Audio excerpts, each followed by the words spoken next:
نبوت کا 10واں سال تھا۔ جنگ بعاث کے بعد محرم مہینے آئے تو خزرج کے 6 آدمی حج کے ارادے سے نکلے۔ ساتھ میں قبیلہ بنو نجار کے بھی 2 آدمی تھے۔ یہ رشتے میں عبد المطلب کے ماموں تھے، وہی عبد المطلب جو پیارے نبی صلی اللہ علیہ وآلہ وسلم کے دادا تھے۔ یہ لوگ مکہ جا رہے تھے۔ عقبہ نامی ایک مقام پر پہنچے تو پیارے نبی سے ملاقات ہو گئی۔ دیکھتے ہی آپ صلی اللہ علیہ وآلہ وسلم نے پوچھا، کون لوگ ہیں آپ؟ انہوں نے جواب دیا، خزرج۔ پیارے نبی نے فرمایا، یہودیوں کے ہمسائے؟ انہوں نے کہا، ہاں۔ پیارے نبی نے فرمایا، ذرا بیٹھیں گے نہیں کہ کچھ باتیں کریں؟ انہوں نے کہا، جی ہاں ضرور۔ چنانچہ وہ آپ صلی اللہ علیہ وآلہ وسلم کے پاس بیٹھ گئے۔ پھر پیارے نبی نے ان کو دین کی دعوت دی اور اسلام کی باتیں بتائیں، کچھ قرآن بھی پڑھ کر سنایا اور بتایا کہ میں اللہ کا رسول ہوں۔ آپ صلی اللہ علیہ وآلہ وسلم کی باتیں سن کر وہ بہت حیران ہوئے اور دل پر بڑا اثر ہوا۔ آپس میں انہوں نے کہا، خدا کی قسم یہ وہی نبی ہیں جن کی یہودی دھمکی دے رہے تھے۔ خدا کی قسم اب وہ ایمان میں ہم سے بازی نہ لے جائیں۔ چنانچہ اسی وقت وہ ایمان لے آئے اور جو کچھ آپ صلی اللہ علیہ وآلہ وسلم نے فرمایا کانوں نے سنا اور دلوں نے محفوظ کر لیا۔ پھر انہوں نے عرض کیا، اللہ کے رسول، ہماری قوم میں جتنی بدی اور عداوت ہے کسی بھی قوم میں نہیں۔ ہو سکتا ہے کہ اللہ آپ کی برکت سے دلوں کو جوڑ دے اور سب آپ کے گرد اکٹھا ہو جائیں، کیونکہ آپ صلی اللہ علیہ وآلہ وسلم سے زیادہ ہر دل عزیز تو کوئی اور ہو ہی نہیں سکتا۔ اسلام لا کر ان لوگوں نے خوشی خوشی حج کیا۔ پھر قوم کی طرف پلٹے کہ ان کو نئے نبی کی خوشخبری سنائیں، وہی نبی جس کی آمد کی یہود دھمکیاں دے رہے تھے۔ مگر وہاں پہنچے تو معلوم ہوا کہ اوس کو تو پہلے ہی یہ خوشخبری پہنچ چکی ہے، اور انہوں نے یہ بھی دیکھا کہ نہ جانے کتنے دل نئے دین کے لیے بیتاب ہیں اور نہ جانے کتنے سینے اس کو جگہ دینے کے لیے سراپے انتظار ہیں۔ دوسرے سال حج کے دن آئے تو اوس و خزرج کے 12 آدمی مکہ کے لیے گھر سے نکلے اور عقبہ میں پیارے نبی سے ملاقات ہوئی اور وہیں پر ان لوگوں نے اسلام قبول کیا، بیعت کی اور عہد کیا کہ اب شرک نہیں کریں گے، چوری سے دور رہیں گے، اولاد کو قتل نہیں کریں گے اور کسی پر بہتان نہیں لگائیں گے۔ پیارے نبی نے فرمایا، اگر اس عہد کو پورا کیا تو جنت دے گا اللہ، اور اگر ان میں سے کوئی برائی سرزد ہو گئی تو مولا کی مرضی پر ہوگا، چاہے گا تو معاف کر دے گا اور چاہے گا تو عذاب دے گا۔ یہی بیعت عقبہ اولیٰ کے نام سے مشہور ہوئی اور یہ نبوت کے 11ویں سال ہوئی۔ پھر وہ لوگ مدینہ لوٹے تو آپ صلی اللہ علیہ وآلہ وسلم نے مصعب بن عمیر رضی اللہ تعالی عنہ کو بھی ساتھ کر دیا کہ وہ اہل مدینہ کو قرآن پڑھائیں اور انہیں دین کے احکام سکھائیں۔ اس طرح مدینہ میں اسلام بہت تیزی سے پھیلا۔ لوگ پہلے ہی سے حق کے پیاسے تھے اور مدت سے اس کے لیے تڑپ رہے تھے۔ اسلام کو پا کر ان کی پیاس بجھی اور دل کی بے چینی دور ہوئی۔ اسی لیے حضرت مصعب کو اشاعت اسلام میں کوئی خاص زحمت نہ ہوئی۔ لوگ پروانہ وار دین پر ٹوٹے پڑے اور حضرت مصعب پورے جوش اور ولولے سے ان کو علم دین سکھا رہے تھے، یہاں تک کہ کچھ لوگ اندھی غیرت اور حمیت سے سرشار ہوتے اور اسلام کی طرف دیکھنا بھی عار سمجھتے، لیکن یوں ہی دین کی برکتیں دیکھتے اور قرآن کی چند آیتیں سنتے پتھر سے موم ہو جاتے، خود بھی اسلام لے آتے، اوروں کو بھی اس کی دعوت دیتے۔ حضرت مصعب مدینہ والوں کو دین سکھاتے اور نمازیں پڑھاتے رہے، یہاں تک کہ گھر گھر دین کا چراغ روشن ہو گیا اور گلی گلی اسلام کا ڈنکا بجنے لگا۔ بس کچھ ہی بد نصیب تھے جو شرک پر اڑے رہے اور آبائی دین چھوڑنے پر تیار نہ ہوئے۔ اللہ اہل مدینہ کا بھلا کرے۔ ایک ہی سال میں وہاں اتنے مسلمان ہوئے کہ مکہ میں برسوں میں نہ ہوئے تھے۔ انہوں نے محمد کے نام کا جھنڈا لہرایا اور ہر طرف آپ کا بول بالا کیا، ٹھیک اس وقت جبکہ قوم آپ کو مٹا دینے کے در پر تھی۔ اس لیے کوئی حیرت کی بات نہیں اگر مسلمانوں کے دل اہل مدینہ کی محبت سے لبریز ہو گئے، ان سے قریب ہونے کے لیے بےتاب ہو گئے اور ان تک پہنچنے کے لیے اس طرح تڑپنے لگے جیسے پنجرے میں ایک پرندہ۔ حضور صلی اللہ علیہ وآلہ وسلم بھی اس سلسلے میں کافی فکر مند تھے۔ کیونکہ اب ایسے جانباز مل گئے تھے جو آپ کا ساتھ دینے کے لیے تیار تھے، ایسے مددگار مل گئے تھے جو آپ کی حمایت کے لیے سراپے انتظار تھے، اور ایسے انصار مل گئے تھے جو آپ پہ نثار ہونے کے لیے بے قرار تھے۔ پھر لگاتار ایسی خبریں آ رہی تھیں جو پیارے نبی کے لیے انتہائی مسرت بخش تھیں اور جو ایک نہایت حسین اور تابناک مستقبل کا پتہ دے رہی تھیں۔ مدینہ والوں نے دل و جان سے آپ کی باتیں قبول کی تھیں اور انہوں نے عزم کیا تھا کہ آپ صلی اللہ علیہ وآلہ وسلم کی مدد کریں گے اور جان پر کھیل کر آپ کی حفاظت کریں گے۔ چنانچہ ان کی شدید خواہش ہوئی کہ کسی طرح آپ صلی اللہ علیہ وآلہ وسلم کی حمایت کا شرف انہیں حاصل ہو جائے۔ ایک روز وہ آپس میں بولے، رسول خدا مکہ میں پریشان ہیں، مدد کے لیے پکارتے ہیں لیکن کوئی نہیں سنتا، آخر یہ شرمناک منظر ہم کب تک دیکھتے رہیں گے؟ پھر انہوں نے طے کیا کہ اب کی بار حج کے دن آئیں تو ہم مکہ جائیں گے اور رسول خدا کو مدینہ بلائیں گے، نیز آپ صلی اللہ علیہ وآلہ وسلم سے ہر طرح کی حفاظت اور مدد کا عہد کریں گے۔ حضرت مصعب بھی مکہ لوٹ آئے۔ اس طرح جو باتیں آپ جاننا چاہتے تھے وہ سب ان سے جان گئے۔ پھر محرم مہینے آئے تو مدینہ سے بہت بڑا قافلہ حج کے لیے روانہ ہوا۔ قافلے میں مسلمان بھی تھے اور غیر مسلم بھی۔ مسلمانوں کی تو نیت یہ تھی کہ آپ صلی اللہ علیہ وآلہ وسلم سے ملیں گے اور وفاداری اور جان نثاری کا عہد کریں گے، مگر یہ ایک راز تھا جس سے مشرک ساتھی بالکل بے خبر تھے۔ نبوت کا 12واں سال تھا۔ کعبہ میں ان کی پیارے نبی سے ملاقات ہوئی اور وہیں پر عہد و بیعت کے لیے مناسب جگہ کا تعین ہوا۔ رات کا تہائی حصہ گزر گیا، ہر طرف اندھیرا چھا گیا، سارے ہنگامے خاموش ہو گئے، قریش نیند کے نشے میں مست ہو گئے، بیرونی حاجی بھی محو خواب ہو گئے۔ اس وقت مدینہ کے مسلمان چپکے سے اٹھے۔ ان میں 73 مرد اور 2 عورتیں تھیں۔ یہ لوگ چھپ چھپا کر وہاں سے چل کھڑے ہوئے اور مکہ سے کچھ فاصلے پر عقبہ پہنچ گئے۔ وہاں وہ ٹیلوں اور چٹانوں کی آڑ میں دبک گئے اور آپ صلی اللہ علیہ وآلہ وسلم کا انتظار کرنے لگے۔ کچھ دیر میں پیارے نبی بھی آ گئے، ساتھ میں چچا عباس بھی تھے۔ یہ ابھی تک قومی دین پر ہی تھے لیکن آپ صلی اللہ علیہ وآلہ وسلم کے رازدار تھے، اس لیے ان کی بھی خواہش ہوئی کہ اس اہم موقع پر موجود رہیں اور مدینہ والوں کے کیا ارادے اور کیا عزائم ہیں اور کیسے حوصلے ہیں اس کا خوب اندازہ کر لیں۔ چنانچہ انہوں نے کارروائی کا آغاز کیا۔ وہ بولے، گروہ خزرج، محمد کا ہم میں جو مقام ہے اس سے تم سب واقف ہو۔ انہیں ہم نے دشمنوں سے بچایا اور ہمیشہ ڈٹ کر ان کی طرف سے مقابلہ کیا ہے۔ سن لو، یہ وطن میں بالکل محفوظ ہیں، دشمنوں سے انہیں کوئی خطرہ نہیں، مگر یہ تمہارے یہاں جانے کے لیے بےتاب ہیں اور تمہارے ہی پاس رہنے کے آرزومند ہیں۔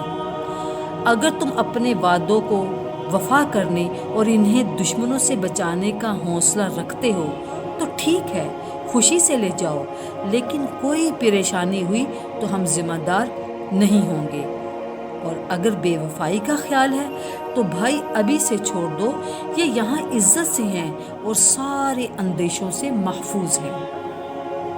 چچا عباس تقریر سے فارغ ہوئے تو اہل مدینہ بولے، آپ کی باتیں ہم نے سن لی، اللہ کے رسول اب آپ کچھ فرمائیں اور جس بات پر چاہیں ہم سے قسم لے لیں۔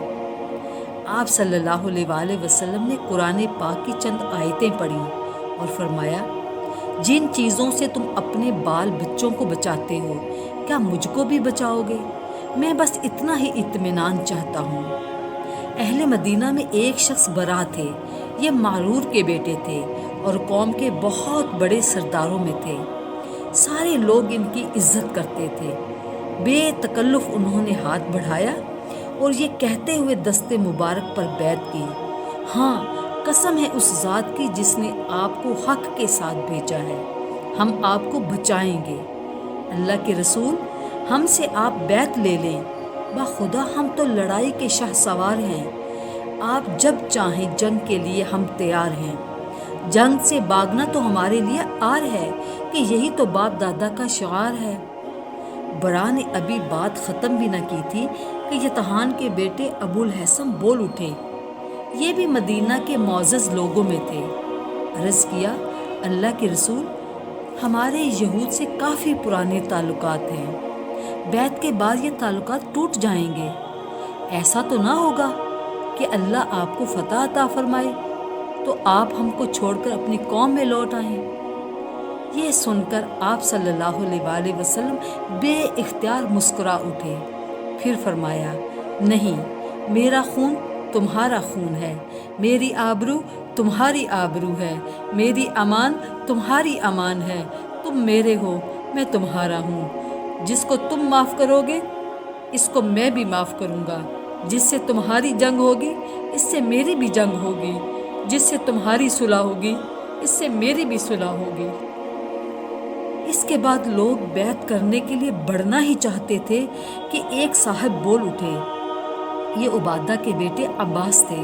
انہوں نے کہا، اوس و خزرج کے بھائیوں، تمہیں خبر بھی ہے کس بات پر بیعت کرنے جا رہے ہو؟ آوازیں آئیں، ہاں ہاں ہم خوب جانتے ہیں، ہمیں خوب معلوم ہے۔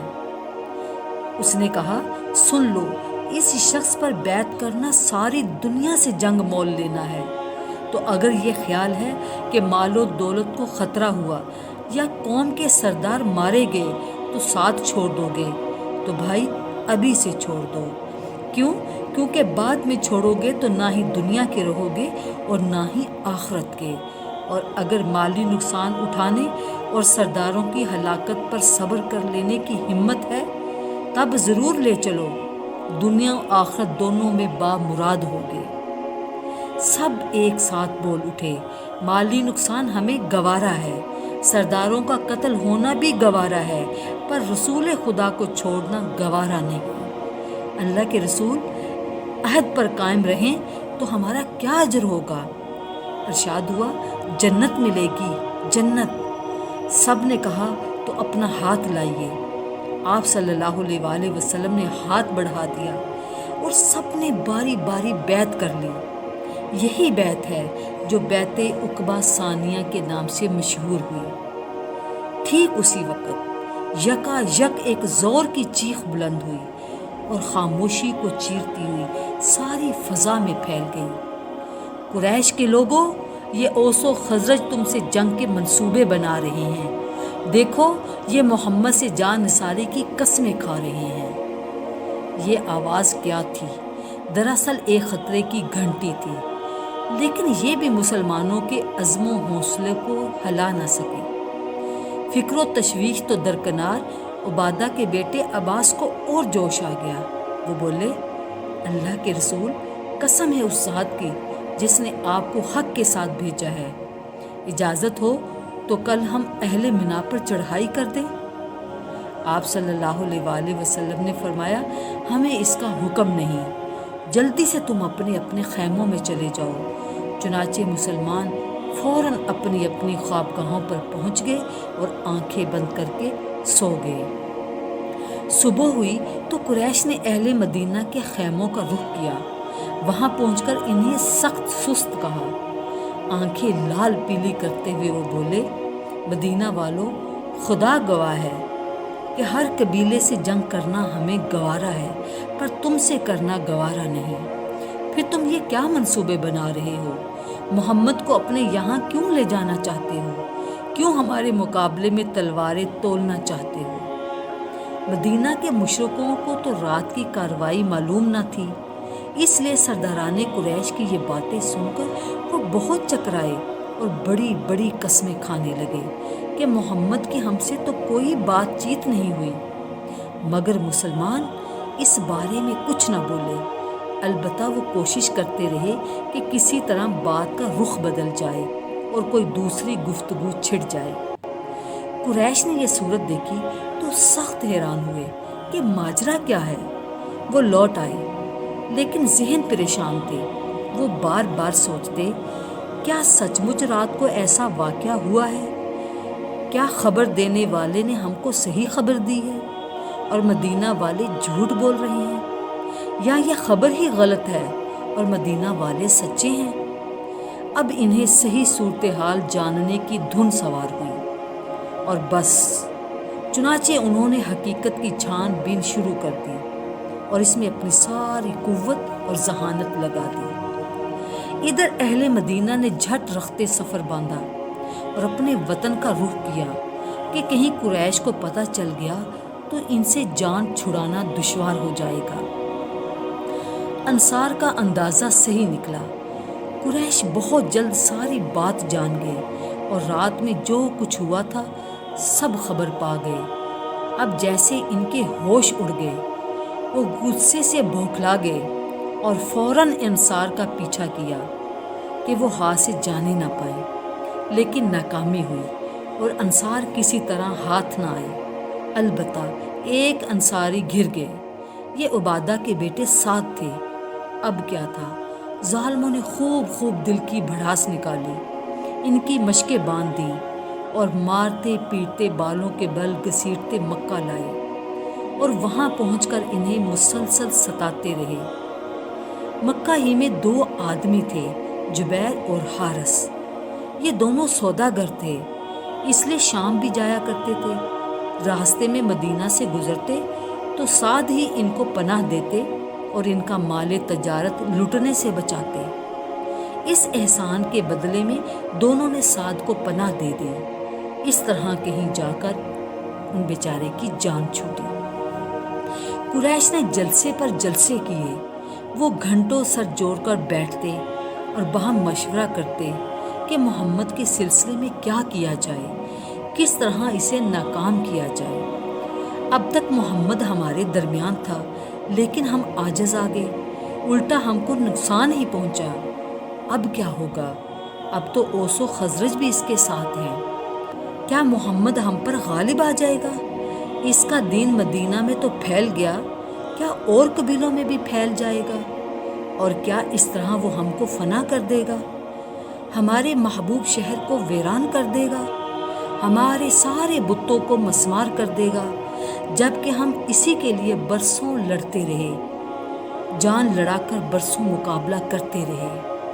قریش کے جلسے ہوتے رہے، نشست و برخاست ہوتی رہی، لیکن بے فائدہ۔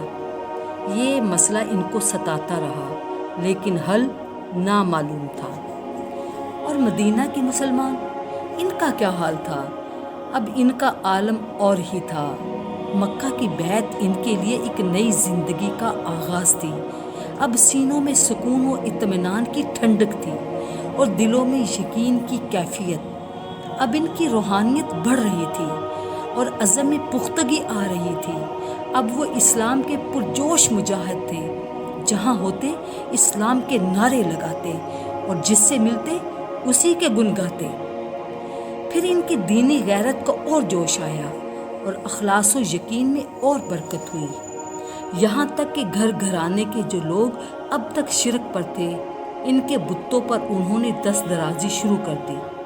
موقع پا کر ان کو وہ توڑ پھوڑ دیتے، یا رات میں لوگ سو جاتے تو انہیں غلاظت میں ڈال آتے، گندگی پر پھینک آتے۔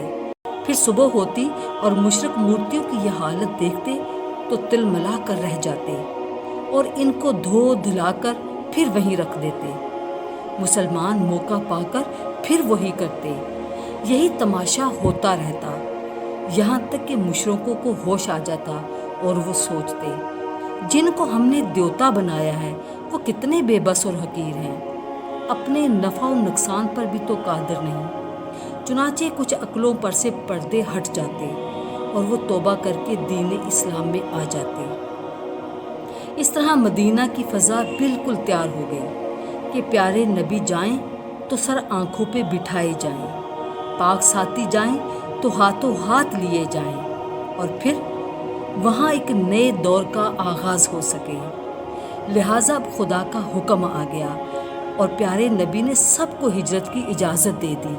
فرمایا تم لوگ ہوشیاری کے ساتھ مدینہ چلے جاؤ اور ایک ایک دو دو کر کے جاؤ، قافلوں کی شکل میں نہ نکلو کہ خام خواہ قریش کی نظریں اٹھیں اور وہ تمہارے ارادوں کو بھانپ لیں۔ اس طرح بہت سے مسلمان کوچ کر گئے اور قریش بالکل بے خبر رہے۔ لیکن یہ بات چھپنے والی کب تھی؟ آخر کار وہ بھی جان گئے اور ساری صورتحال بھانپ گئے۔ اس سے ان کا غصہ اور بڑھا اور سینہ جوش انتقام سے کھولنے لگا۔ چنانچہ اب وہ ہاتھ دھو کر مسلمانوں کے پیچھے پڑ گئے اور دن رات گھات میں رہنے لگے کہ کوئی مکہ سے باہر نہ جا سکے اور ہجرت کا سارا منصوبہ فیل ہو جائے۔ حضرت عمر نے ہجرت کی تب بھی یہی حالات تھے۔ ان کے ساتھ 2 آدمی اور تھے، ایک ربیہ کے بیٹے عیاش اور دوسرے آس کے بیٹے حشام۔ تینوں نے مشورہ کیا کہ جس کو جب موقع ملے وہ مکہ سے نکل جائے، پھر ایک جگہ سب اکٹھے ہو جائیں، اور اگر کوئی نہ آئے تو سمجھ لیں کہ وہ قریش کی گھات میں آ گیا ہے، پھر بقیہ دونوں سفر کو آگے بڑھائیں۔ جو جگہ متعین کی گئی تھی وہاں پر عمر اور عیاش رضی اللہ تعالیٰ عنہ پہنچ گئے، لیکن حشام نہ آئے۔ اس طرح دونوں سمجھ گئے کہ حشام مشرکوں کے پنجے میں آ گئے، اور پھر دونوں مدینہ کے لیے روانہ ہو گئے۔ ادھر حشام کی جان پر بن گئی۔ مشرکوں نے خوب دل کا بخار نکالا، اتنا ستایا کہ دین پر قائم رہنا ان کے لیے دشوار ہو گیا۔ قریش کا یہی انداز رہا، دن رات کا یہی برتاؤ رہا۔ بدقسمتی سے جو بھی ان کے ہاتھ لگ گیا بے دردی سے اسے پیس کر رکھ دیا گیا۔ بالآخر تڑپ تڑپ کر اس نے دم توڑ دیا۔ اسی طرح کتنی ہی عورتیں بیوہ ہو گئیں اور کتنے ہی بچے یتیم۔ لیکن اس پر بھی ان کو اطمینان نہ تھا۔ وہ محمد کی طرف سے سخت فکر مند تھے، خود سوچتے اور جس سے ملتے یہی سوال کرتے۔ محمد نے ساتھیوں کو تو مدینہ بھیج دیا، لیکن کیا وہ خود بھی وہیں جائے گا؟ کہیں ایسا تو نہیں کہ وہ خود یہیں رہے اور ساتھی مدینہ میں؟ حبشہ کی ہجرت میں تو یہی ہوا تھا۔ قریش کے ذہن و دماغ پر یہ سوالات چھائے ہوئے تھے اور وہ بڑی بے تابی سے باہم چہ مگویاں کر رہے تھے، لیکن ہوگا کیا، اس سے وہ بالکل بے خبر تھے۔ تو کیا قریش باہم چہ مگویاں ہی کر کے رہ گئے؟ نہیں، ایسا نہیں تھا۔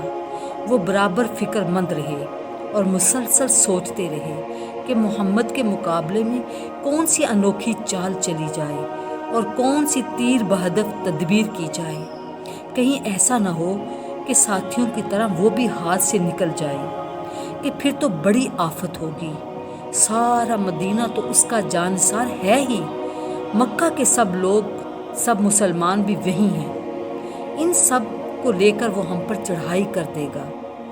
مسلمانوں پر قریش کی بڑی سخت نگرانی تھی، ہر آن سخت پہرا تھا، لیکن اس کے باوجود مکہ خالی ہو گیا اور سارے مسلمان ایک ایک کر کے مدینہ چلے گئے۔ حمزہ، عثمان، زبیر بن عوام رضی اللہ تعالی عنہ سب چلے گئے، اور اب پیارے نبی کے ساتھ صرف حضرت علی اور ابو بکر صدیق رضی اللہ تعالی عنہ رہ گئے، اور مکہ میں صرف وہ مسلمان رہ گئے جو بدقسمتی سے دھر لیے گئے تھے اور تڑپ تڑپ کر مظلومی کے دن کاٹ رہے تھے۔